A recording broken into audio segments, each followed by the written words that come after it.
Conversion है, ये conversion इनमें से कौन से ऑप्शंस के थ्रू प्रोसीड होगा?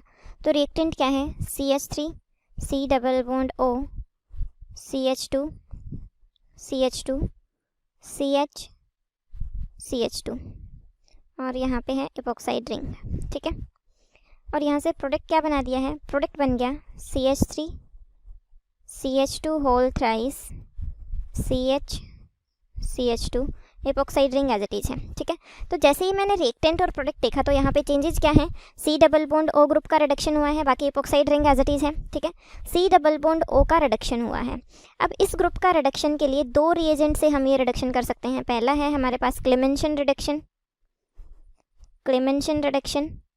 एंड सेकेंड है वोल्फ-क्लिश्नर रिडक्शन,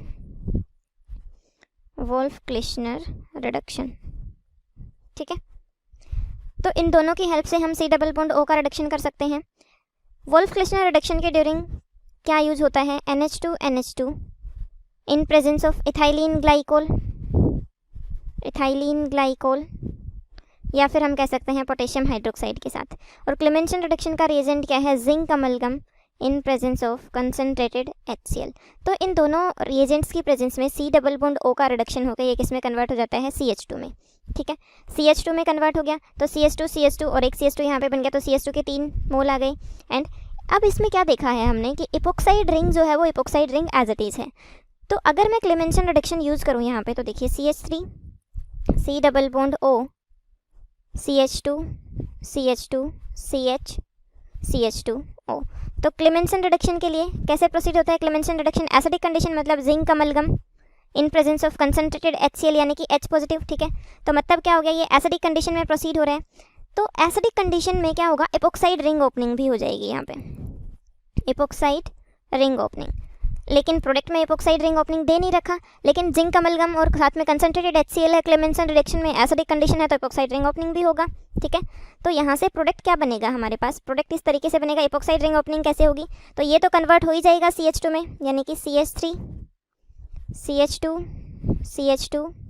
CH2 और यहाँ पे ये रिंग है CH2 और ये इपोक्साइड रिंग है, ठीक है।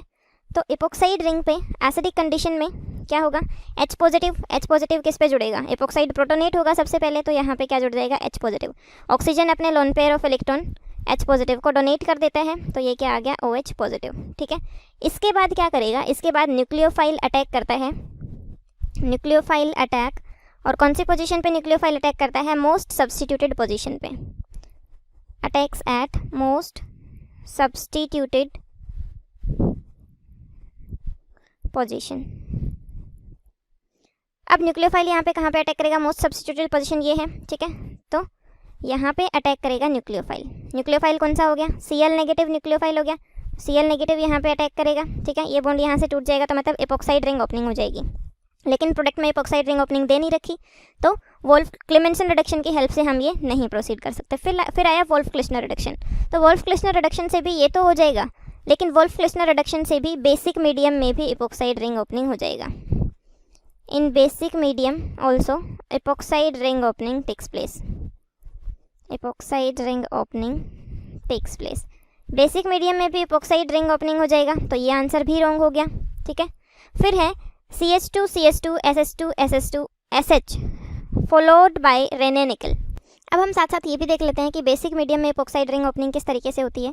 तो बेसिक मीडियम में जब इपोक्साइड रिंग ओपनिंग होगी तो क्या होता है? जो न्यूक्लियोफाइल का अटैक होता है, अटैक ऑफ न्यूक्लियोफाइल, वो कहाँ पे होगा? लीस्ट सब्स्टिट्यूटेड पोजीशन पे, लीस्ट सब्स्टिट्यूटेड पोजीशन, ठीक है। तो न्यूक्लियोफाइल का अटैक कहाँ पे होगा? लीस्ट सब्स्टिट्यूटेड पोजीशन पे। तो इसका मतलब जब बेसिक मीडियम में अटैक करेंगे तो न्यूक्लियोफाइल यहाँ से रिंग ओपनिंग करेगा, लेकिन रिंग ओपनिंग तो फिर भी हो जाएगी, बट प्रोडक्ट में हमारे पास रिंग ओपनिंग है ही नहीं, तो ये आंसर रॉन्ग हो गया। थर्ड ऑप्शन में जो हमसे पूछा गया था कि इस ग्रुप को यूज़ करते हुए हमें ये रिडक्शन कराना है, मतलब ये कन्वर्जन कराना है, तो क्या ये पॉसिबल है?